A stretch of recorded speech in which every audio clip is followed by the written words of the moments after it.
Hello, आज आपण बनवणार आहोत उकडलेल्या अंड्याची भुर्जी। त्यासाठी मी घेतले 2 बारीक चिरलेले कांदे, 1 टोमॅटो आणि थोडीशी कोथिंबीर। कांदा चांगला तेलात लाल होईपर्यंत परतवायचा। त्यामध्येच टोमॅटो टाकायचा। गॅस थोडा मोठाच ठेवायचा आहे। त्यामध्ये थोडंसं मीठ टाकलं तरीही चालेल।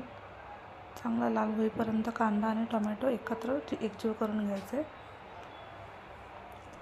त्यातच थोडीशी हळद, कढीपत्ता, धनेपूड, आपला रोजचा लाल तिखट हे सगळं एकत्र करून घ्यायचं। मी कढीपत्त्याची पावडर करून ठेवते, कारण कढीपत्ता तसंही आपण जेवणातून काढून टाकतो। त्यामुळे थोडंसं तेल सुटलं की त्यामध्ये आपण जी चिरून ठेवलेली अंडी आहेत उकडलेली ती त्यामध्ये टाकायची।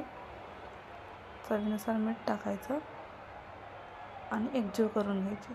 आपण रोज फोडून अंड्याची जी भुर्जी करतो त्याहीपेक्षा ही भुर्जी खूप छान लागते। एकदा नक्की ट्राय करा। एक 2-3 मिनटं झाकण ठेवून त्याला वाफ काढून घ्यायची। थोडीशी कोथिंबीरने जेवणाला खूप छान टेस्ट येते।